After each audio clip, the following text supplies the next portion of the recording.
سورہ بقرہ میں اللہ نے بنی اسرائیل کے واقعات بیان کیے کہ ہم سے پہلے بنی اسرائیل کو اللہ نے آسمانی کتاب دی تھی، مگر انہوں نے اپنی کتاب کی قدر نہیں کی۔ اللہ نے چھین لی ان سے یہ نعمت۔ پھر اللہ نے ہم کو قرآن دیا۔ اس قرآن میں اللہ نے ہمیں بہت سارے احکام دیے جو آج ہم نے سورہ بقرہ میں ختم کیے۔ چند ایک احکام میں موٹے موٹے جلدی بیان کر دیتا ہوں، پھر سورہ آل عمران پہ آئیں گے ہم۔ ایک اہم مسئلہ اللہ نے یہ بیان کیا، طلاق کے مسائل تو میں بتاتا ہی رہتا ہوں، سورہ بقرہ میں طلاق کے بہت مسائل بیان ہوئے ہیں، وہ کئی بار ہو چکے ہیں، ان کو میں ریپیٹ نہیں کروں گا۔ لیکن ایک حکم، وَلَا يَحِلُّ لَهُنَّ أَن يَكْتُمْنَ مَا خَلَقَ اللَّهُ فِي أَرْحَامِهِنَّ۔ اللہ نے عورت کو حکم دیا، مسلمان عورت کو، کہ اگر تمہیں طلاق ہو جائے تو تمہارے پیٹ میں اگر حمل ہے، اس حمل کو، اس پریگننسی کو تمہیں چھپانے کی اجازت بولیں نہیں ہے، اگر تم اللہ اور آخرت پر ایمان رکھتی ہو۔ یہ بھی ہوتا ہے آج کل، کیونکہ اس معاملے میں مرد عورت کی زبان پر اعتماد کرتا ہے۔ اگر ایک مرد نے کسی عورت کو طلاق دی، عورت کو اگر حمل ہے وہ چھپا لے گی اور وہ بتائے گی مجھے مینسز آنا شروع ہو گئے، مرد یقین کر لے گا، بھائی 3 مینسز گزر گئے، عدت ختم۔ کسی اور مرد سے نکاح کرے گی، اس کو بتائے گی بھائی میری عدت پوری ہو گئی ہے۔ اس بات کا امکان ہے کہ وہ بچہ کسی اور مرد کے کھاتے میں ڈال دے۔ مرد تو نہیں دیکھ رہا کہ واقعی عدت ختم ہوئی ہے، یہ عورت جانتی ہے اور اللہ جانتا ہے۔ تو اس معاملے میں اللہ نے حکم دیا عورت کو کہ وہ خیانت بولے نہیں کرے۔ مردوں کو اللہ نے حکم دیا کہ جب بھی کسی عورت کو تم طلاق دو گے تو اس کا مال چھیننے کی تمہیں اجازت نہیں ہے۔ لا يحل لكم ان تأخذوا مما آتيتموهن شيئا، جو کچھ اس کو دیا ہے نا شادی سے پہلے، ایک دھیلا بھی واپس لینے کی اجازت بولو نہیں ہے۔ آج جہیز بھی جو وہ اپنے گھر سے لائی ہے نا وہ بھی ہتھیا لیتے ہیں، اپنے دیے ہوئے گفٹ تو واپس لیتے ہی ہیں، جو وہ اپنے گھر سے لائی ہے وہ بھی ہتھیا لیتے ہیں۔ یہ سارے قرآن کے احکام ہیں جس کی آج دھجیاں اڑائی جا رہی ہیں، کیونکہ ان احکام کا لوگوں کو علم ہی نہیں ہے۔ لوگ محرم میں کربلا، ربیع الاول میں جو مخصوص بیانات ہوتے ہیں وہ، یعنی سیزن وائز چل رہے ہوتے ہیں ہم لوگ۔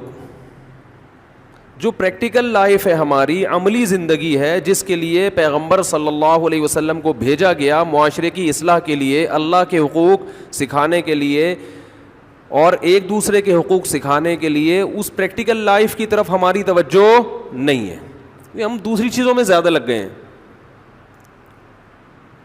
بس وہ جوشیلی تقریریں، لوگوں کو رلانا دھلانا، یہ کام رہ گیا ہے بہت سو کا، سب کا نہیں۔ اہل حق ہر دور میں رہیں گے۔ تو اللہ نے حکم دیا کہ ڈیورس کے بعد آپ کو عورت سے کچھ لینے کی اجازت بولو نہیں ہے۔ ہاں، خلا کی صورت میں مہر واپس لے سکتے ہو۔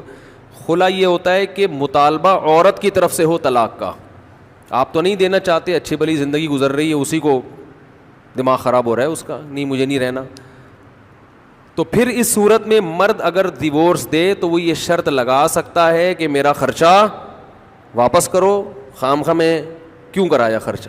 کچھ دن پہلے ایک واقعہ سامنے آیا، ایک آدمی کی شادی ہوئی، دلہن نے پہلی رات کو بولا کہ آپ مجھے پسند نہیں ہو، میں تو کہیں اور شادی کرنا چاہتی تھی، ابا نے آپ کے متھے باندھ دیا۔ حالانکہ 6 مہینے سے تیاریاں چل رہی ہیں اب کیا گزرے گی اس آدمی کے اوپر۔ تو خیر اس نے تو اٹھا کے پٹخنا ٹھکائی لگانا شروع کر دی، کمبخت ایک میسج کر دیتی کہ میں راضی نہیں ہوں، میرا خرچہ کرا دیا، اب پہلی رات کو بول رہی ہے کہ نئی ٹھکائی لگانی چاہیے تھی، میں نہیں کہہ رہا، لیکن اس نے لگائی ٹھکائی، غلط کیا اس نے۔ تو ایسے موقع پہ بھائی ٹھیک ہے اپنا راستہ لو، میرا خرچہ واپس۔ اب کون رکھے گا ایسی صورت میں؟ چاہتی کہیں اور تھی بھائی تو چاہتی تھی بھی اگر کہیں اور تو اب بتانے کی کیا ضرورت ہے؟ ہر بات بتائی تھوڑی جاتی ہے. بولو بھائی دل میں بولو چاہتی تو تھی لیکن چلو ہو گئی, اب اسی کو چاہنا شروع کر دیں گے آہستہ آہستہ.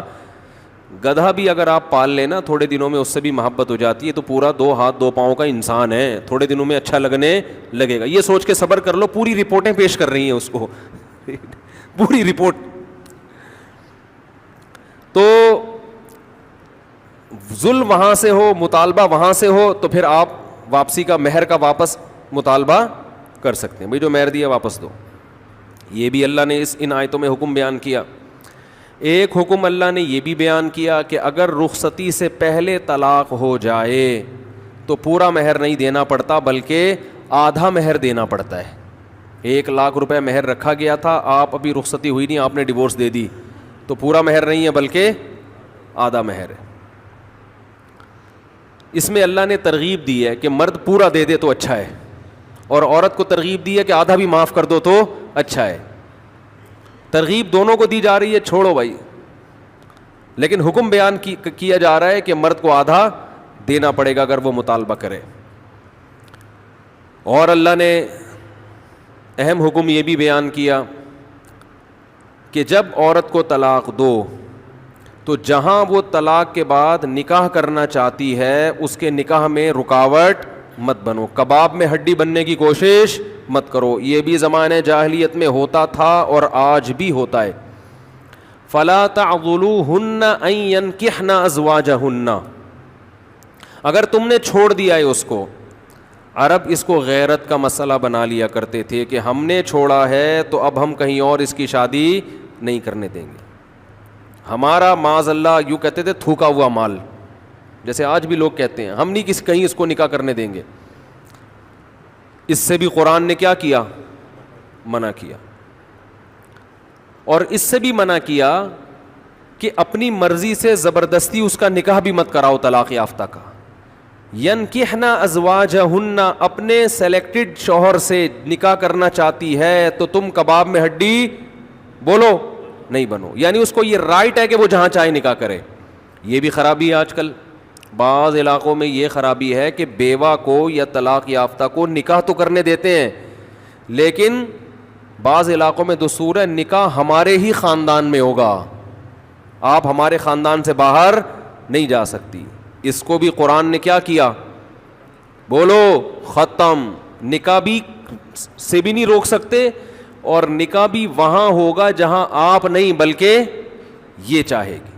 اس میں اللہ نے عمر کی کوئی قید نہیں لگائی. 40 سال کی بیوہ یا طلاق یافتہ ہو, 50 سال کی ہو, 55 سال کی ہو, یہ تمہارا ہیڈ ایک نہیں ہے. تمہیں زیادہ ٹینشن لینے کی ضرورت نہیں ہے. لوگ بڑی ٹینشن لے رہے ہوتے ہیں کہ تمہیں ضرورت کیا ہے, اب 4 بچے ہیں تمہارے, 5 بچے ہیں, اس عمر میں تمہیں شادی کرتے ہوئے شرم نہیں آتی. چھوڑو بھائی, کیا ضرورت ہے.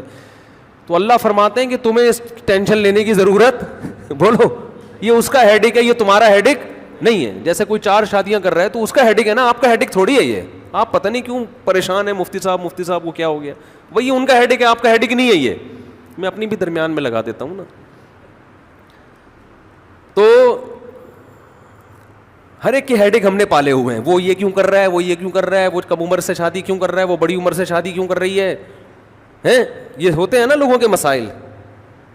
اس نے یہ کیوں کر لیا. ایک خاتون نے مجھے بتایا کہ وہ ایک دفعہ بیوہ ہوئی, اللہ کی قدرت دوبارہ شادی, دوبارہ بیوہ ہو گئی.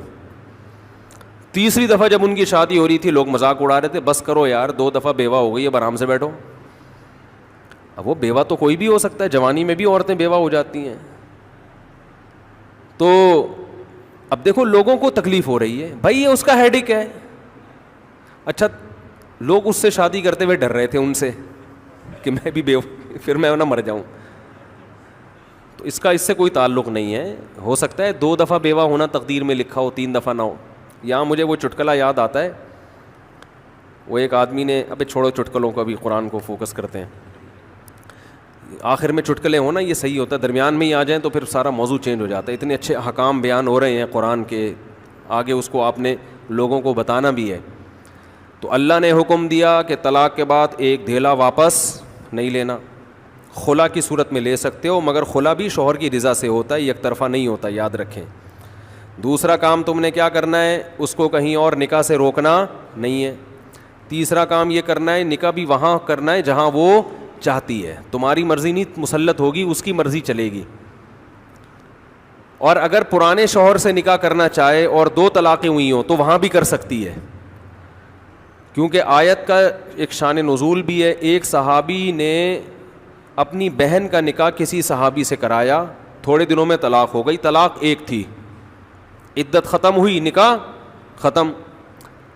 اب تھوڑے دنوں کے بعد دوبارہ ان دونوں کا دل چاہنے لگا کہ ہم آپس میں کمپرومائز کر لیں. ہوتا ہے وقتی طور پر اختلافات بہت زیادہ ہوتے آتے ہیں, جب دور رہتے ہیں تو آپس میں میلان ہونے لگتا ہے. لیکن وہ جو صحابی تھے نا جن کی بہن کو طلاق ہوئی تھی, انہوں نے کہا کہ اب میں اپنی بہن کا نکاح دوبارہ اس آدمی سے بولو نہیں کروں گا. اور کہا کہ یا رسول اللہ, میں نے ان کی عزت کی, ان کو اپنی بہن نکاح میں دی, انہوں نے لڑائی جھگڑا کر کے طلاق دے کے میرے گھر میں بٹھا دیا اس کو, تو میں کیسے دوبارہ. ایک ذلت محسوس ہوتی ہے نا انسان کو. قرآن میں اللہ نے آیتیں نازل کی کہ اگر وہ اپنے شوہر سے نکاح کرنا چاہتی ہے تو درمیان میں رکاوٹ مت بنو. لڑے بھی وہ خود تھے, اب جڑ بھی خود رہے ہیں. نہیں آ رہی بات. اس کو بھی لوگ غیرت کا مسئلہ بنا لیتے ہیں, سسر صاحب بنا لیتے ہیں. میرے داماد نے میری بیٹی کو طلاق دی ہے, میں تو نہیں واپس بھیجوں گا. بھائی دنیا میں جو آدمی میں لچک نہیں ہے نا, فلیکسیبلٹی نہیں ہے, لچک نہیں ہے جس میں, وہ کبھی بھی کامیاب نہیں ہو سکتا. یاد رکھو یہ جو ہوتا ہے نا, میں اصول کا پکا. بھائی اصول کا پکا ہونا تو اچھا ہے, لیکن یہ اصول ہی غلط ہے کہ جو کہہ دیا تو اس پہ قیامت تک قائم رہنا ہے. یہ اصول ہی غلط ہے. اصول یہ ہونا چاہیے کہ جب موقع کی مناسبت سے جو بات ٹھیک لگے گی اپنے آپ کو چینج کر لوں گا. یہ اصول ٹھیک ہے, اس اصول پہ پکے رہو. اور یہ نبی سے ہمیں ملتا ہے یہ اصول. حدیث میں آتا ہے ایک صحابی نبی کے پاس آئے, مجھے صدقہ چاہیے, یہ چاہیے, وہ چاہیے. آپ نے فرمایا اللہ کی قسم تم پر خرچ نہیں کروں گا میں. وہ چلے گئے, آپ نے دوبارہ بلایا, فرمایا ان پہ صدقہ کرو, دے دو. وہ پریشان, یا رسول اللہ آپ نے تو قسم اٹھائی تھی کہ میں آپ کو نہیں دوں گا. آپ نے فرمایا مر رآ علی یمین فرآ غیرہا خیرا منہا فلیکفر عن یمینہ, کہ جو شخص کسی بات پہ قسم اٹھا لے, جائز بات ہو, کوئی اگر حرام پہ قسم اٹھائی وہ تو بچنا لازم ہے نا, کہ میں گناہ نہیں کروں گا, وہ تو ویسے ہی حرام ہے. جائز کام, صدقہ تو جائز ہے نا, بلکہ ثواب ہے. فرمایا کوئی کسی جائز کام پہ قسم اٹھائے, پھر بعد میں اس کو خیال ہو کہ مجھے قسم توڑ دینی چاہیے, اس کا مائنڈ کیا ہو گیا, چینج, تو اسے چاہیے قسم توڑ دے اور کفارہ ادا کر دے, اس قسم پہ قائم بولو نہ رہے.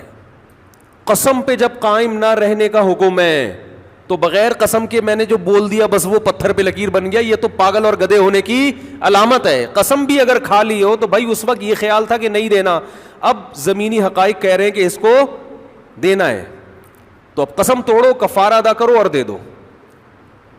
بات نہیں آ رہی میرا خیال ہے. یہ کس کی سیرت ہے, نبی کی. نبی سے زیادہ کسی کی پکی زبان ہو سکتی ہے, لیکن ایسی لچک سکھائی ہے کامیاب بننے کے لیے کہ یہ نہیں کہ جو کہہ دیا تو وہ پتھر پہ لکیر. گراؤنڈ ریئلٹی کے لحاظ سے, ماحول کے چینج ہونے کے لحاظ سے آپ نے اپنا رویہ کیا کرنا ہے, چینج کرنا ہے.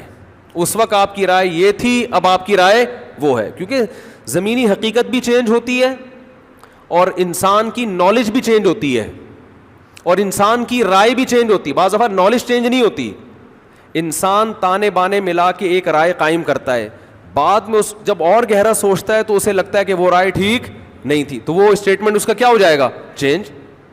کوئی بات نہیں, دن میں 100 دفعہ چینج ہو جائے. ناکام وہ ہے جو کہہ دیا تو اڑ گیا, بس کچھ بھی ہو جائے. اب دیکھو ایک آدمی آپ کو مستحق نظر نہیں آ رہا تھا, آپ نے کہا اللہ کی قسم تجھے میں صدقہ نہیں دوں گا, تو فراڈی ہے. بعد میں پتہ چلا نہیں فراڈی نہیں ہے, آپ کو نہیں, میں نے تو بول دیا تھا میں نہیں دوں گا. بھائی اب فراڈی ہونے کی بیس پہ نہیں دے رہے تھے, تو اب پتہ چل گیا یہ فراڈی نہیں ہے. بعض دفعہ پہلے بھی پتا تھا فراڈی نہیں ہے, اب بھی پتہ ہے نہیں ہے, لیکن پہلے خیال تھا کہ نہیں دینا چاہیے, اب خیال ہے کہ دے دینا چاہیے, تو رائے چینج کر لو. بہت مشکل ہے. اور گھریلو جھگڑوں میں تو میاں بیوی کی طبیعت میں اگر لچک نہیں ہے نا, 4 دن بھی ان کا رشتہ نہیں چل سکتا. یہ تو مجھ سے ابھی لکھوا کے سگنیچر انگوٹھے لگا لو, جیسے سبزی والے نے ٹھپے لگائے تھے انگوٹھے کے, انگوٹھے لے کے گھوم رہا ہوں. لیکن آپ انگوٹھے نہیں, آپ مجھے پکڑ لینا, میں کہاں بھاگوں گا. وہ جب بھی انگوٹھے کی بات آتی ہے مجھے وہ سبزی والا یاد آتا ہے جس کو میں نے بزنس کے لیے پیسے دیے تھے, اور اس نے ایمانداری میں اسٹیمپ پیپر پہ اپنے انگوٹھے لگا لگا کے دیے تھے. جب وہ پیسے لے کے بھاگا تو 3 سال میں نے وہ انگوٹھے سنبھال کے رکھے. اب لوگ مجھے کہتے ہیں نا وہ فلاں آدمی کو میں اتنے کروڑ روپے دے رہا ہوں تو اتنا ایماندار ہے, میں تو اسٹیمپ پیپر پہ لکھوا رہا ہوں اور انگوٹھے بھی لگوا رہا ہوں. میں کہتا ہوں یہ انگوٹھوں کا تذکرہ میرے سامنے مت کیا کرو, انگوٹھوں سے کچھ بھی نہیں ہوتا. بندہ اگر 2 نمبر ہے, اسٹیمپ پیپر بکری کو کھلا دینا, کسی کام کا نہیں ہے یہ اسٹیمپ پیپر, عدالت سے بھی نہیں نکلوا سکتے. سمجھتے ہو, لکھوایا کرو ضرور لیکن اس سے ہوگا کچھ بھی نہیں. عدالت انگوٹھا دیکھ کے بولے گی بس ٹھیک ہے انگوٹھا, اب انگوٹھے کو پکڑ کے جیل میں ڈال دو, بس انگوٹھے کو دیے تم نے پیسے. بندہ تو پکڑائی میں آئے گا ہی نہیں, آ بھی گیا تو کچھ بھی نہیں کر سکتے. عدالت کہے گی دیے کیوں تھے. تو پیسہ دینے سے پہلے 100 دفعہ سوچا کریں. خیر, تو کیا بات چل رہی تھی؟ ابے انگوٹھے کی بات کہاں سے آئی؟ ہاں, لچک پیدا کرنا میاں بیوی کا رشتہ تو ایسا ہے کہ اگر آپ کا ہے کہ جو میں نے کہہ دیا بس وہ کیا ہے, آرڈر از آرڈر. تو بھائی اس کا مطلب آپ میدان جنگ میں کھڑے ہوئے ہیں, دشمن کی فوجیں آپ کے سامنے ہیں, اور آپ ایک فوج کی کمانڈ کر رہے ہیں کہ گولی چلانے کا آرڈر دیا تو کیا کرنا ہے. یہ گھر ہے, یہ میدان جنگ بولو نہیں ہے. یہاں آپ کا اسٹائل یہ ہونا چاہیے, آپ نے بیوی کو آرڈر دیا, گراؤنڈ ریئلٹی یہ کہہ رہی ہے کہ بھائی میرا روب اس پر بیٹھا ہوا ہے اور وہ پکوڑے بنا بنا کے خود ہی کھا رہی ہے, آپ کو ایک لقمہ بھی نہیں کھانے دے رہی. آپ غصے میں آئے, آپ نے کہا بیگم مزید پکوڑا اگر کھایا نا تو, گراؤنڈ ریئلٹی کہہ رہی ہے کہ اس دھمکی سے یہ پکوڑے کھانا چھوڑ دے گی نا. لیکن آگے اس کا ایٹیٹیوڈ آپ نے دیکھا, اس نے کہا تو کیا کر لے گا, فوراً وہ کرچھلی اٹھائی, تو کیا کر لے گا, فوراً لچک پیدا کرو. بولو تو صبر کروں گا اور کیا کروں گا. یہ کامیاب, یہ گھر کیا کیسے چلے گا, یہ رشتہ جوڑا رہے گا. اگر آپ نے اس کا ایٹیٹیوڈ دیکھ کے, اس کی پیشانی پہ سلوٹیں دیکھ کے اپنی دھمکی کو واپس نہیں لیا تو یہ گھر کیا ہوگا, پکوڑے تو کھا لو گے آپ لیکن آپ کے بچوں کی ماں مارکیٹ سے شارٹ ہو جائے گی. تو اس میں گھر کے اندر کا اصول لچک, کامیاب آدمی وہ. ہاں ناقابل برداشت کوئی معاملہ ہو جائے تو ایک الگ بات ہے. تو اللہ نے کیا حکم دیا کہ اگر ڈیورس ہو گئی ہے پھر دوبارہ ملنا چاہتے ہیں تو کباب میں ہڈی بولو مت بنو, ملنے دو ان کو, کوئی مسئلہ نہیں ہے. ہاں یہ قرآن نے کہا ہے کہ اس شرط میں ملیں کہ ان کا اپنے بارے میں یہ خیال ہو کہ دوبارہ وہ جھگڑے نہیں کریں گے. ایسا نہ ہو ملتے پھر وہی ٹینشنیں شروع کر دیں. اب دوبارہ اپنی اصلاح کر کے آئیں کہ بھئی اب ان ماضی کے قصوں کو چھیڑنا نہیں ہے. لیکن یہ 1 یا 2 طلاقوں کے بعد ہے, 3 طلاق کے بعد نہیں مل سکتے جب تک کہ کہیں اور نکاح نہ ہو جائے اس کا. تو خیر قرآن مجید میں اس میں اللہ نے یہ بھی حکم دیا, اور اللہ نے جہاد کا بھی حکم دیا سورہ بقرہ میں. بنی اسرائیل کی جو نالائقیاں ہیں وہ تو میں بہت دفعہ بیان کر چکا ہوں کئی رمضانوں میں, اس دفعہ تھوڑا سا چاروں کے مختلف احکام بیان ہو. اللہ نے حکم دیا کہ جو لوگ اللہ کی راہ میں لڑتے ہیں انہیں حکم دیا موت سے مت ڈرو. الم تر الی الذین خرجوا من دیارہم وہم الوف, ہزاروں لوگ بنی اسرائیل میں نکلے, ان کو حکم دیا گیا جہاد کرو, انہوں نے کہا مر جائیں گے, اللہ نے ویسے ہی مار دیا ان سب کو, مر جاؤ. پھر اللہ نے دوبارہ زندہ کیا, کہا کہ دیکھو موت زندگی کس کے ہاتھ میں ہے. یہ اللہ نے پچھلی امتوں کے ساتھ بڑے معاملات کیے ہیں. پھر اللہ نے بنی اسرائیل کے ایک پیغمبر کا واقعہ سنایا کہ بنی اسرائیل کو اللہ نے حکم دیا کہ فلاں علاقے پہ حملہ کرو. بنی اسرائیل نے کہا ہم کیسے, پہلے کہہ رہے تھے ہمیں حکم دیں ہم جہاد کریں, جذبہ تو بہت ہوتا ہے نا, ابے بس جنگ چھڑ جائے بس دیکھو پھر کیا ہوتا ہے. باتیں کرنے پر گورنمنٹ کی طرف سے کوئی پابندی نہیں. تو پیغمبر نے ان کو حکم دیا تم نالائق لوگ ہو, اللہ جہاد فرض کرے گا تم لوگ کرو گے نہیں. انہوں نے کہا کیوں نہیں کریں گے, دشمن قوم نے ہم سے ہمارے بچے چھین لیے, ہمیں قیدی بنا دیا, ہمیں ہمارے گھروں سے جلا وطن کر دیا, بس آپ اللہ کا حکم کا انتظار کریں اور حکم دیں ہم لڑیں گے. پیغمبر نے کہا ٹھیک ہے بھائی, اللہ کا حکم آ گیا, ٹھیک ہے جہاد فرض ہو گیا ہے, اب اس قوم پہ حملہ کرو جس نے تمہیں گھروں سے نکالا اور طالوت کو اللہ نے تمہارا کمانڈر بنا کے بھیجا ہے. طالوت تمہاری قوم میں ایسے ہیں جو تمہاری کیا کریں گے؟ کمانڈ. تو وہ کہنے لگے انا یکون لہ الملک علینا, طالوت کہاں سے کمانڈر ہو گیا بھائی, یہ تو غریب آدمی ہے, غریب کو ہم اپنا امیر نہیں بنا سکتے. پیغمبر نے ان سے کہا کہ ان کے اندر دو کوالٹی ہیں, زادہ بسطۃ فی العلم والجسم, جسم مضبوط اور اللہ نے لڑنے کی نالج دی ہے, ان کو علم بھی دیا ہے, نقشے پڑھنا جانتے ہیں. یہی ہوتا ہے نا کمانڈر کے پاس علم, قوم کو لیڈ کرنا, فائٹ کرنا اور صحت بھی اچھی. اس میں اللہ نے بتا دیا کہ فوج کی کمانڈ کے لیے دو صلاحیتوں کا ہونا ضروری, کیونکہ یہ سلیکٹڈ تھا اللہ کی طرف سے. طالوت یہ اللہ کی طرف سے سلیکٹڈ تھے نا, دو چیزوں کی وجہ سے.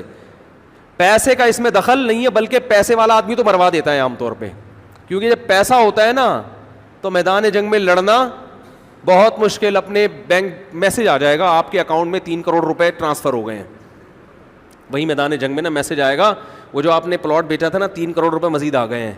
آدمی کہے گا یار ابھی نندن کو چائے پلانے کے چکر میں 3 کروڑ روپے چھوڑ دوں یار میں اپنے, کیا خیال ہے؟ غریب آدمی زیادہ جوش سے لڑتا ہے. تو اللہ نے فرمایا کہ دو کوالٹی ہیں ان کے اندر, اگر مالدار ہے نا اور دنیا سے محبت نہیں ہے پھر لڑے گا. جیسے سلیمان علیہ السلام مالدار تو تھے مگر دنیا سے محبت نہیں تھی, دنیا کو مسافر خانہ سمجھتے تھے, انہوں نے کمانڈ کی, میدان جنگ میں لڑے ہیں. داؤد علیہ السلام مالدار تھے, بڑے زبردست کمانڈر تھے. تو اصل چیز ہے دنیا سے محبت نہ ہو, کیونکہ غریبوں میں کم ہوتی ہے, مالداروں میں زیادہ ہوتی ہے, اس لیے اللہ نے وہاں غریب کی سلیکشن کی. تو دو چیزوں کا ہونا ضروری. اس سے پتہ چلتا ہے بھائی اسلام گراؤنڈ ریئلٹی کو دیکھ کے, اسباب کو دیکھ کے چلتا ہے. آج لوگ کمانڈر بناتے ہیں نیک آدمی کو, یہ بہت بڑے بزرگ ہیں ان کو سیاسی لیڈر بنا دو. اور بھائی سیاست کے لیے صرف نیک ہونا کافی بولو نہیں ہے, دنیا کا پتہ ہو, اس کو تجربہ ہو. یوسف علیہ السلام نے جو کہا تھا نا مجھے وزیر خزانہ بنا دو, تو دلیل میں یہ نہیں کہا تھا کہ میں پیغمبر ہوں اس لیے بنا دو, دلیل میں یہ نہیں کہا تھا میں بہت نیک ہوں اس لیے وزیر خزانہ بنا دو, دلیل میں یہ نہیں کہا تھا کہ دیکھو مجھے بادشاہ کی بیوی نے زنا کی دعوت دی مگر میں اتنا نیک کہ بچ نکلا لہذا مجھے بنا دو. نہ وزیر خزانہ کے لیے یہ کوالٹیز کا ہونا ضروری نہیں. اس کے لیے دو چیزیں, نمبر 1 خزانہ خود نہ کھائے, حفاظت کرے, نمبر 2 اکاؤنٹنگ کا علم جانتا ہو, اکنامکس کا علم جانتا ہو, کتنا خزانہ اسٹور کرنا ہے, کتنا ایکسپورٹ کرنا ہے اور کتنا قوم پہ خرچ کرنا ہے. اور خزانے کی جو ایکسپورٹ ہوگا نا مال, اس کی ویلیو کیا ہونی چاہیے کہ سب کو خزانہ بھی ملے, مال بھی ایکسپورٹ ہو اور معیشت بھی مضبوط ہو. اس کے لیے اکنامکس کا علم چاہیے. اس لیے یوسف علیہ السلام نے فرمایا بادشاہ سے کہ مجھے وزیر خزانہ بنا دیں, میرے اندر دونوں کوالٹیز ہیں, حفیظ, خزانے کی حفاظت کروں گا, خیانت نہیں کروں گا. نمبر 2 علیم, یہ علم بھی رکھتا ہوں خزانوں کی حفاظت کا اور اس کو تقسیم کرنے کا, اس بیس پہ وزیر خزانہ بنے. نہیں آ رہی بات, میرا خیال ہے. تو جس کو جو کام دیا جائے گا نا یہ دیکھا جائے گا یہ اس کام کا اہل بھی ہے کہ نہیں ہے, چاہے وہ نیک ہو یا نہ ہو. اہل, پھر ہاں جو اہل ہے نیک بھی ہے تو وہ زیادہ اہل ہے پھر نیک ہونے, اگر نیک بھی اور اہل بھی. ہر چیز میں یہ دیکھو, رشتوں میں بھی یہ دیکھو. لوگ کیا کرتے ہیں, صرف دینداری دیکھ رہے ہیں رشتے میں. ٹھیک ہے, سب سے پہلے دینداری ہے, اور بھی چیزیں دیکھنی ہیں. لوگ عجیب عجیب مشورے کر رہے ہیں. ایک صاحب اپنی بیٹی کی شادی کر رہے ہیں کسی بڑی عمر کے آدمی سے, کہہ رہے ہیں دیندار بہت ہے. میں نے کہا یار آپ کی کم عمر بچی جب اس بڑی عمر کے, یا تو خود بہت زیادہ لٹو ہوئی ہو تو ایک الگ بات ہے, لٹو ہو جائے تو پھر تو دل تو کسی پہ بھی آ سکتا ہے نا. نارمل حالات میں یہ جب اس بڑی عمر کے آدمی سے نکاح کرے گی, ٹھیک ہے وہ دیندار ہے مگر یہ میچنگ کی شادی بولو نہیں ہوگی, اس کا دل اس سے مائل ہی نہیں ہوگا. نکاح میں تو یہ بھی دیکھا جاتا ہے نا کہ آپس میں محبت بھی تو ہو, تو محبت بزرگ سے بزرگوں جیسی محبت ہوگی نا, ٹھیک ہے نا, شوہر والی تھوڑی ہوگی. الا یہ کہ کوئی بہت ہی عاشق ہو, وہ تو لٹو تو دنیا میں کھیلتے رہتے ہیں لوگ ایک دوسرے کے ساتھ. ایسے لوگ بھی آتے ہیں, نوجوان لڑکا ہے بڑی عمر کی خاتون سے شادی کر رہا ہے, اماں مار رہی ہیں کیا کر رہا ہے, وہ کہہ رہا ہے میرا دل ہی اس پہ آیا ہوا ہے. تو میں پھر مشورہ دیتا ہوں بھائی جب دل آ گیا تو کر لو, تمہیں وہ بزرگ لگی نہیں رہی تو اسی طرح اس کو بھی نہیں لگ رہا ہوتا بعض دفعہ وہ, لیکن نارملی یہ ٹھیک بولو نہیں ہے. دیکھو حضرت ابو بکر کا مقام زیادہ تھا یا حضرت علی کا مقام؟ حضرت ابو بکر کا زیادہ. حضرت عمر کا مقام زیادہ یا حضرت علی کا؟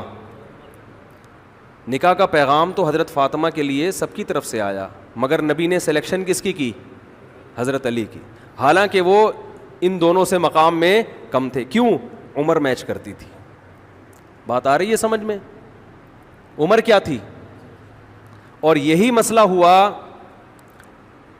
کہ جب حضرت جعفر طیار رضی اللہ تعالیٰ عنہ شہید ہوئے ہیں, ان کی زوجہ حضرت اسماء بیوہ ہوئی ہیں, تو حضرت علی نے ان بیوہ کے لیے نکاح کا پیغام بھیجا, حضرت ابو بکر نے بھی بھیجا, تو انہوں نے ابو بکر کے پیغام کو قبول کیا. عمر کیا تھی بولو؟ انہوں نے فرمایا کہ ان کی عمر کیا ہے حضرت علی کی, کم عمر ہے, وہ عمر میں میچ کرتے ہیں. پھر حضرت ابو بکر کے انتقال کے بعد حضرت علی نے بعد میں دوبارہ نکاح کا پیغام بھیجا, وہ انہوں نے قبول کر لیا, کیونکہ حضرت علی کی عمر اس وقت کیا ہو چکی تھی بولو؟ زیادہ ہو چکی تھی. تو ہر چیز میں یہ دیکھا جائے گا, لوگ مفتیوں سے آ کے کاروبار کے مشورے لے رہے ہیں. مجھ سے کہتے ہیں کہ مفتی صاحب میں ڈالڈے کا یا گھی کا وہ بزنس کرنا چاہتا ہوں. میں کہ بھائی میرے سے تو یہ پوچھے کہ یہ کال حلال ہے کہ حرام ہے, مجھے کیا پتا بزنس کا یار, میں کیسے مشورہ دوں گا؟ میں تو یہ بتاؤں گا کہ انگوٹھے لگا کے کسی پر اعتماد, انگوٹھا قابل اعتماد نہیں ہے. یہ میرا تجربہ ہے, اس لیے میں اپنے تجربہ شیئر کرتا ہوں. جس نے آپ کے پیسے صرف وہ ہیں جو آپ کی جیب میں رکھے ہوئے ہیں, جب دوسرے کی جیب میں پیسے چلے گئے تو انگوٹھا آپ کا ہو گیا, اس کا جو انگوٹھا تھا, پیسے کس کے ہو گئے؟ اس کے ہو. تو یہ تجربہ میں بتا سکتا ہوں. تو جو جس کی فیلڈ ہے اسی پہ سوٹ کرتی ہے.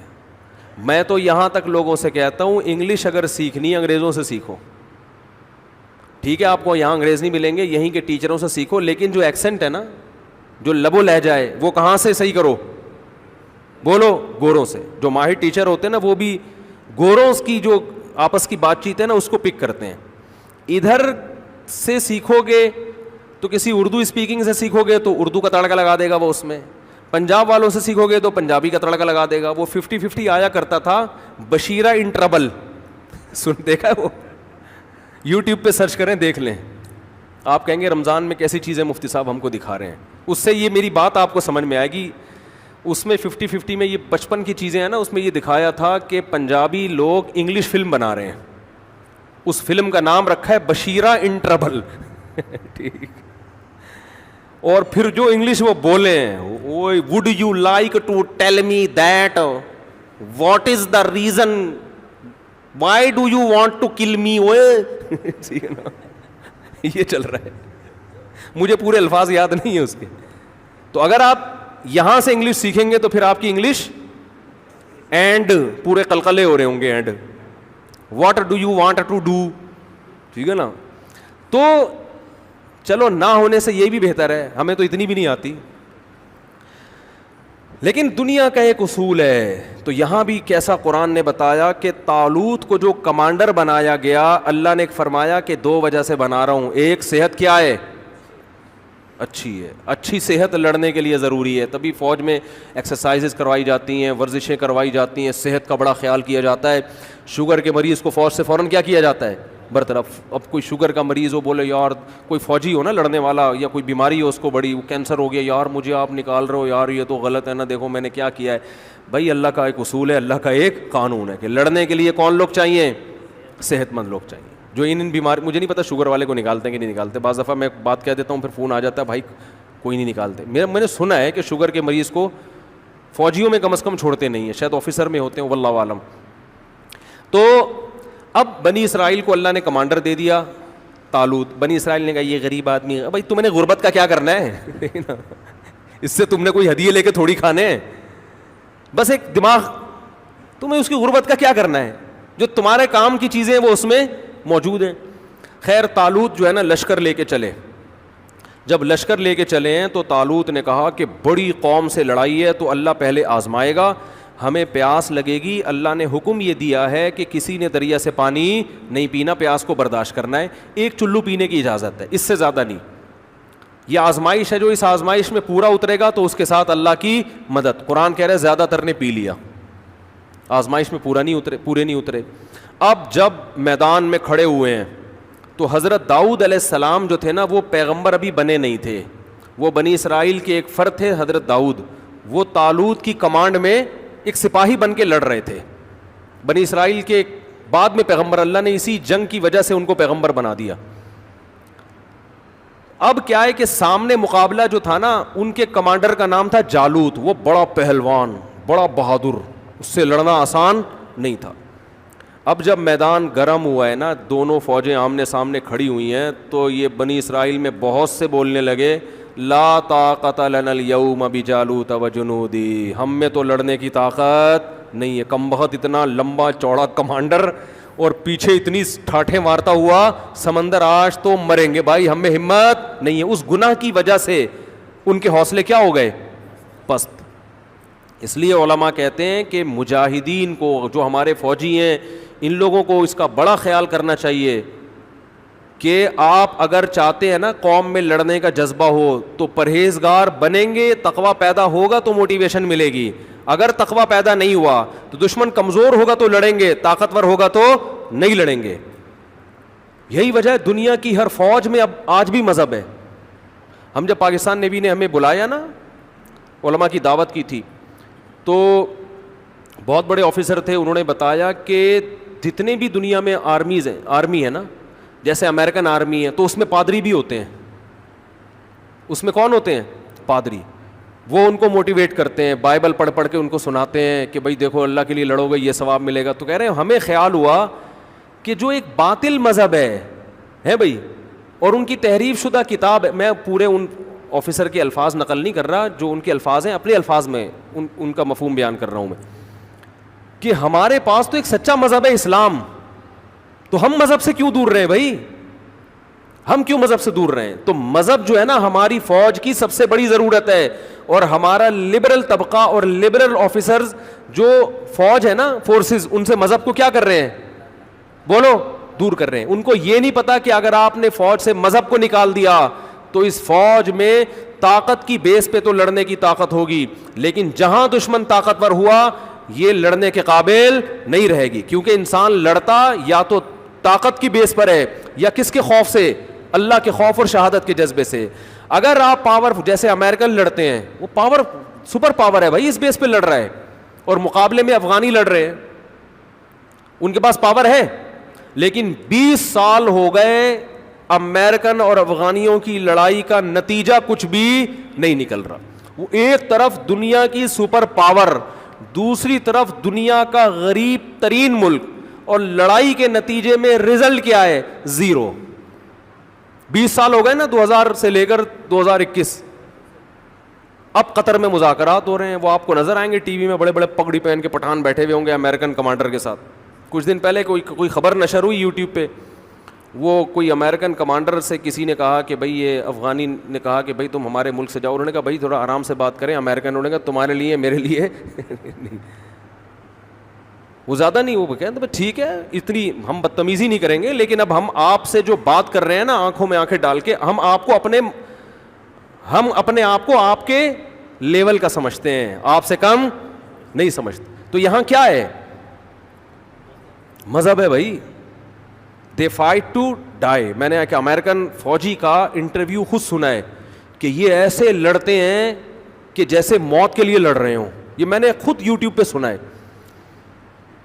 تو یہی اگر امریکن آرمی میں جذبہ مذہب کا ہوتا، شہادت کے جذبے سے لڑ رہے ہوتے، اللہ کی رضا کے لیے لڑ رہے ہوتے، تو پھر کب تک افغانستان فتح ہو چکا ہوتا، پہلے سال میں ہی فتح ہو چکا ہوتا. تو ہماری فورسز میں مذہب کا ہونا انتہائی ضروری ہے. تو قرآن کہتا ہے کہ جنہوں نے اللہ کی نافرمانی کی نا، پانی پی لیا. اب دیکھو رمضان میں روزے رکھنا یہ فوجیوں پر بھی واجب ہے، سب پہ واجب ہے یہ. تو جنہوں نے کھا لیا نا، پی لیا، ان میں لڑنے کی طاقت بولو ختم. وہ کہنے لگے ہم میں تو طاقت ہی نہیں. جنہوں نے پانی نہیں پیا تھا وہ بہت تھوڑے تھے، انہوں نے ان کو موٹیویٹ کیا. کم من فیۃ قلیلۃ غلبت فیۃ کثیرۃ باذن اللہ. دیکھو تاریخ میں بہت دفعہ ایسا ہوا ہے کہ تھوڑی سی جماعتوں کو اللہ نے بڑے بڑے لشکروں پر غالب کیا ہے. اور واللہ مع الصابرین، اللہ صبر کرنے والوں کے ساتھ ہے. وہ تو بھاگ گئے پتلی گلی سے، اس سے اور حوصلے ٹوٹتے ہیں جو تھوڑے سے رہ گئے تھے. لیکن انہوں نے کہا ہم پیغمبر کے حکم پہ آئے ہیں، پیغمبر غلط بات کا حکم نہیں دے سکتے. بعض دفعہ یہ ہوتا ہے کہ خام خامے کمزوروں کو طاقتور سے لڑوا دیا جاتا ہے, یہ کمانڈر کی غلطی ہوتی ہے نا کہ بھائی تو نے کیا کیا. میں بھائی یہاں تو اس غلطی کا امکان بھی نہیں تھا, لیکن جب بھی کمانڈر حکم دے اس کا حکم ماننا واجب ہے. جب ہو گیا تو اب لڑنا ہے.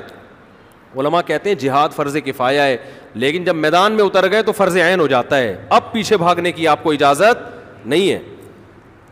تو وہ جو تھوڑے سے لوگ رہ گئے تھے نا, اتنا بڑا لشکر, اتنے طاقتور, تو ان تھوڑوں نے لڑائی سے پہلے اللہ سے دعا مانگی, ربنا افرغ علینا صبرا. مجھے اس دعا میں بڑا مزہ آتا ہے مانگنے میں, ایسا مزہ آتا ہے, کیا منظر ہوگا وہاں, کیا دعا مانگی ہوگی. اے ہمارے رب افرغ علینا صبرا, ہمارے اوپر صبر کو انڈیل دے. یہ نہیں کہا کہ اللہ ہمیں صبر کی توفیق دے, نا نا نا نا نا, صبر کی توفیق سے کام نہیں چلے گا, بہت طاقتور ہے, بڑا مشکل ہے لڑنا اس سے, توفیق نہیں چاہیے. بالٹیوں میں پانی بھر بھر کے جیسے انڈیلا جاتا ہے نا, اس کو افراغ کہتے ہیں. کوئی برتن پورا کسی پہ الٹ دو, خالی کر دو. اے اللہ صبر بالٹیوں میں بھر بھر کے لا اور ہمارے سر پہ بار بار انڈیل. اتنا صبر چاہیے ہم کو, اس کے بغیر ہم لڑ نہیں سکتے. اور ہمارے قدم پیچھے ہٹیں گے اس لڑائی میں. وثبت اقدامنا, ہمارے قدموں کو گاڑ دے زمین میں کہ پیچھے نہ مڑ سکیں, ہم بھاگے نہیں. کیا خوبصورت دعا ہے یار, یہ قرآن کی بلاغت ہے.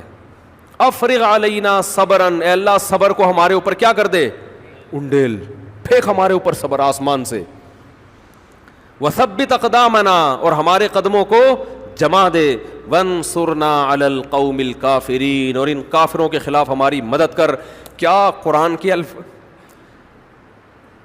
الفاظ ہیں, فہزموہم باذن اللہ. فا کہتے ہیں فوراً, تعقیب مع الوصل.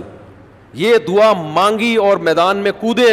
قرآن کہہ رہے فہزموہم, یہ نہیں کہا غلبوہم, دشمن پہ غالب آ گئے, نا نا نا نا نا.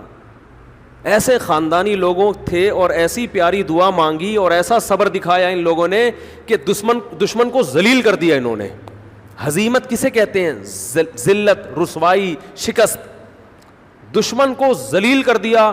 وقتل داؤد جالوت, اور داؤد جو تھے اس فوج میں اتنی بہادری سے لڑے. ایسے موقع پہ لڑنا بڑا مشکل ہے, چہ جائے کہ انسان بہادری سے لڑے. داؤد ایسی بہادری سے لڑے کہ جا کے نا جالوت کو جا کے قتل کیا انہوں نے. واڑے واہ, یہ کیسا اسلام ہے یار, آپ کو کیا سکھا رہے ہیں بھائی. پیغمبر کے ہاتھ سے کون قتل ہو رہا ہے؟ تبھی تو ہندوؤں کو یہ باتیں ہضم, تبھی تو کہتے ہیں قرآن سے جہاد کی آیتیں نکالو. یہ اس قوم سے لڑ رہے تھے جس قوم نے ظلم کر کے ان کو گھروں سے بولو نکالا تھا. اگر مسلمان کی فائر پن ہی نکال دو گے میرے بھائی, پھر تو کوئی بھی ہمیں کچا کھا کے کسی بھی ٹائم ختم کر دے گا. قرآن کہہ رہے داؤد نے وہ بہادری دکھائی ہے کہ اس جنگ میں جا کے مارا کس کو ہے, جس سے سب سے زیادہ ڈر رہے تھے اسی پہ جا کے وار کیا کہ اس کو ماروں گا میں, اور لڑائی میں کامیاب ہوئے. یہ جو داؤد لڑائی میں کامیاب ہوئے صرف تقوی کی بیس پہ نہیں, پہلے سے ٹریننگ تھی, تربیت تھی, ایکسرسائز تھی, ورزش تھی, تیر اندازی تھی, ساری چیزیں ہوتی ہیں, پھر میدان میں اتر کے انسان ایسے کارنامے کرتا ہے. اس میں تہجد بھی شامل تھی, اس میں دن کے روزے بھی تھے, اس میں اللہ کے سامنے رونا بھی تھا, اور اس میں اللہ کی عبادت اور شہادت کا جذبہ, اور سب سے بڑی بات ان سب کے ساتھ صحت بھی, ایکسرسائز بھی, ٹریننگ بھی. صرف تہجد, نماز, روزے سے انسان میدان میں لڑنے کے قابل بولو نہیں ہوتا. اس سے پتہ چلتا ہے ہمارے مذہب میں ورزش کی اور اپنی باڈی کو مینٹین رکھنے کی اور اپنے اندر یہ جو فنون ہے نا, یہ سیکھنے کی کتنی اہمیت ہے. حضرت داؤد علیہ السلام کب سے سیکھ رہے ہوں گے وہ. آج دونوں چیزوں کے ایک دوسرے سے کیا کر دیا ہے. کوئی مفتی جم میں جائے نا اگر اور ڈنڈ پیل رہا ہو, ٹھیک ہے لوگوں کے بہت سے پازیٹیو کمنٹس بھی آتے ہیں, لیکن بہت سے لوگوں کو یہ منظر بالکل بھی اچھا نہیں لگتا. یار ان کو تو رونے دھونے والا ہونا چاہیے, ان کو تو میں کہتا ہوں یہ کیا مذہب کا تصور پیش کر دیا یار. ادھر اللہ کہہ رہے ہیں داؤد نے کیا کام کیا ہے, ایسی ٹریننگ تھی ان کی, ایسا نشانہ تھا, اور مارشل آرٹ آج سیکھتے ہیں نا لوگ, بھائی یہ تو ہمارے مذہب کا حصہ ہے بھائی. آپ کیا سمجھ رہے ہو کہ صرف جا کے جالوت کے سامنے کھڑے ہو گئے ہوں گے اور بولا وہ ہینڈز اپ کر کے نا, اور پھر یوں کر کے ارطغرل کی طرح گردن اڑا دی ہوگی یوں کر کے. ارطغرل نے بھی بڑے کام کیے ہیں بھائی, وہ بھی تو سیکھا ہوا تھا, تبھی تو کمانڈر بنا تھا. کتنی دیر تلواریں چلی ہوں گی آپس میں, کتنی دیر پسینے بہے ہوں گے, کتنی دیر ایک دوسرے کو پٹخا ہوگا. اس کے بعد جا کے داؤد علیہ السلام نے جالوت پہ غلبہ حاصل کیا, اس کو قتل کیا. اور اللہ کہتے ہیں داؤد کا یہ کام مجھے اتنا پسند آیا. اس سے بھائی ہمارے فوجیوں کو چاہیے کہ ورزش کرتے ہوئے نیت کیا کریں, اللہ کو راضی کرنا. ایکسرسائز کرتے ہوئے کیا نیت کریں, اللہ کو راضی. پھر میدان میں جب بہادری کے جوہر دکھاؤ گے تو آسمان پہ جو رب ہے اس کو آپ پہ رحم آئے گا, وہ آپ کو نوازے گا. اللہ نے داؤد علیہ السلام کو اس بیس پہ نبوت دے دی, نبی بنا دیا کہ اب بنی اسرائیل کے نبی کون ہیں, یہ ہیں. اور ایسے خاندانی نبی بنایا. قرآن کہہ رہا ہے وَقَتَلَ داؤد جالوت, داؤد نے جالوت کو قتل کیا. وَآتَاهُ اللَّهُ الْمُلْكَ, سب سے پہلا اللہ نے انعام یہ دیا کہ آج سے بادشاہت کس کے ہاتھ میں, داؤد کے. بنی اسرائیل کے بادشاہ کون بنیں گے اب, داؤد علیہ السلام. یہ بادشاہت بھی نعمت ہے اللہ کی, کمانڈر بنا دیا, رینک بڑھ گیا ان کا. بعض لوگ تواضع سے مرے جا رہے ہیں. ایک صاحب کو میں نے کہا آپ ترقی کیوں نہیں کرتے, فوج میں ہیں وہ, کہہ رہے میں چاہتا ہی نہیں آفیسر بنوں, کیا کرنا ہے یار بنا کے, ٹھیک ہے نا چھوڑو بس, دنیا مسافر خانہ ہے. وہ بھائی مسافر خانہ ہے تبھی تو کچھ کر کے جاؤ نا, تو ورنہ اللہ تو نکال دے گا, چل بھائی جا تو کچھ کر کے جاؤ. یہی سیاست اگر پیٹ بھرنے کے لیے ہے تو اللہ کو پسند نہیں ہے, یہی قوم کی خدمت کے لیے ہے تو اللہ کو بہت پسند ہے یہ. تو اللہ فرماتے آتاہ اللہ الملک والحکمت, اللہ نے داؤد کو حکمت بھی دی, بصیرت, قوت فیصلہ, یہ سب چیزوں کا حکمت ان سب چیزوں کو کہتے ہیں. وعلمہ مما یشاء, یہاں حکمت کا معنی نبوت بھی ہے, نبوت عطا کر دی. علمہ مما یشاء, اور اللہ نے آپ کو جو چاہا سکھا دیا. اور یہ تمام دنیاوی علوم اللہ نے آپ کو سکھا دیے کہ اب آپ حکومت کریں گے اور بہت کچھ اللہ آپ کو سکھائے گا. وہ کیا, سب سے زیادہ قرآن بیان کرتا ہے کہ داؤد علیہ السلام کو عبادت کا بہت شوق تھا, تو اللہ کہتے ہیں آپ کی عبادت ایسی ہوگی یا جبال اوبی معہ والطیر, اے پہاڑوں جب داؤد اللہ کی تسبیح کرے تو تم بھی داؤد کے ساتھ اللہ کی حمد و ثنا بیان کرو. ایک اللہ نے آپ کو یہ علم دی, کیونکہ عبادت گزار بہت تھے, تو جیسے ہی اللہ کا نام لیتے نا لا الہ الا اللہ, پہاڑوں سے بھی لا الہ الا اللہ کی آوازیں آنا شروع. آواز اتنی خوبصورت, کیونکہ اب اللہ نے کمانڈر بنایا تو کمانڈر قوم کو موٹیویٹ کرتا ہے کہ نہیں کرتا. تو اللہ نے کہا کہ جو موٹیویشن ہے نا, جو بھی وائز ہوتے ہیں ان کی آواز اگر اچھی ہو اور بلاغت ہو, بولنا جانتے ہوں, تو وہ وائز بڑا کامیاب ہوتا ہے. بعض دفعہ جو تقریر کرنے والے لوگ ہیں ان کو بولنا تو بہت اچھا آتا ہے, اپنا میسج ڈیلیور کرنا بہت اچھا آتا ہے, آواز اچھی نہیں ہوتی, ان کو سننے میں بھی مزہ نہیں آتا. بعض دفعہ آواز بڑی خوبصورت ہوتی ہے لیکن الفاظ کی جو سلیکشن ہے وہ اچھی نہیں ہوتی, اس کو کہتے ہیں بلاغت نہیں ہے. تو اللہ کہتے ہیں ہم نے داؤد علیہ السلام کو فصل الخطاب, جب تقریر کرتے نا ایسی کلیریفیکیشن کرتے کہ دودھ کا دودھ اور پانی کا پانی کر دیتے, حق کو باطل سے ایسے جدا کر دیتے. کیا نعرے لگتے ہوں گے ان کی تقریر میں بھائی, اور آواز اتنی خوبصورت. وَالطَّيْرَ مَحْشُورَةً, کہ جب تلاوت کرتے تھے زبور کی, پرندے آواز سن کے آپ کے گرد جمع ہو جایا کرتے.